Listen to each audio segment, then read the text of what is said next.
Dr. Lara, let's talk about joint replacement. So who's a good candidate and what type of conditions lead to joint replacement?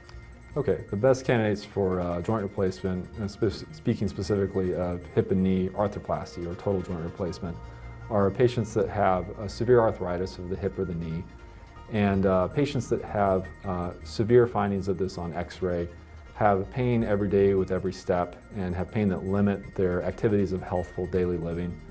They tend to do the best with total joint replacements. And as we're seeing our population age, are you seeing an increased need for knee and hip replacements?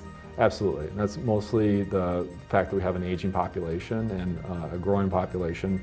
And the number one risk factor for developing osteoarthritis is age, in addition to genetics.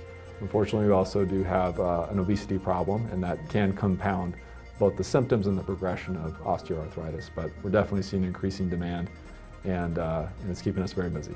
And let's talk about technology too. How has that impacted these procedures and the improvements that you've seen from it?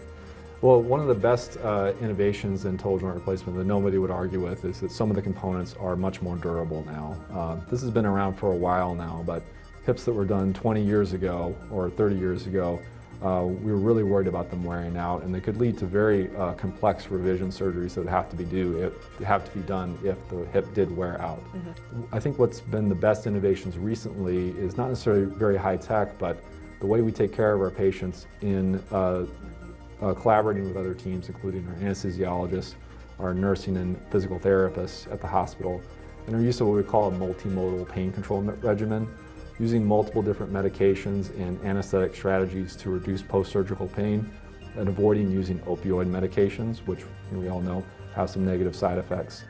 And that's allowed us to help people recover much faster in joint replacement surgery, and 80% of our patients are going home the same day. Oh, wow. As a result of that. Really? Okay. Absolutely, yeah. And so how long would you say recovery would be from knee to hip replacement? Well, the hip replacement typically has a more predictable recovery and a slightly faster recovery. There's a wide range of normal for everyone. Mm-hmm. I usually tell people expect to be feeling better than before surgery, roughly 2 to 6 weeks after hip replacement. You can usually safely bet on that. And for knee replacement, there's a higher variability. I tell people to expect between 6 and 12 weeks after the surgery to be feeling better than before surgery, but still expect some pain, some swelling for 3 to 6 months after that surgery.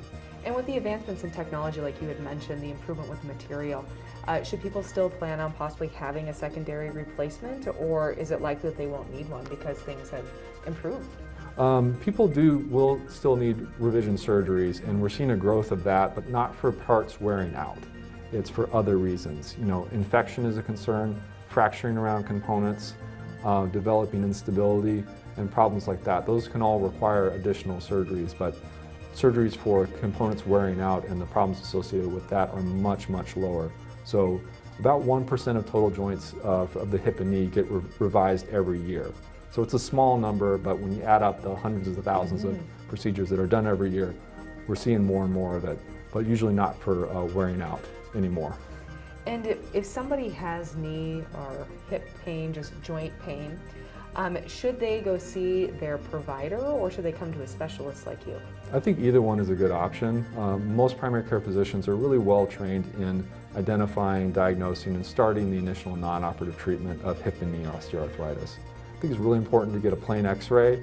Fancy scans like CT scans and MRIs often don't give me the kind of information that I want to get, that I get out of a nice plain x-ray. Mm-hmm. So that's always a great place to start, and it can rule out a lot of things. Great, and surgery sometimes isn't the answer, right? There's other preventative ways to treat hip and knee pain, or just joint pain in general. Absolutely. We have what we like to refer to as a ladder of therapy. Mm-hmm. For a lot of people, that starts with using non-steroidal anti-inflammatories like ibuprofen or naproxen. That's not safe for everybody to take, so I would make sure you haven't been given medical advice not to take those. But those are really good medications for controlling pain. Keeping a good activity level. Weight-bearing activity is generally good for your joints.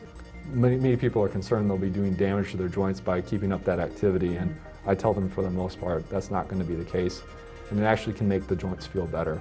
Wow.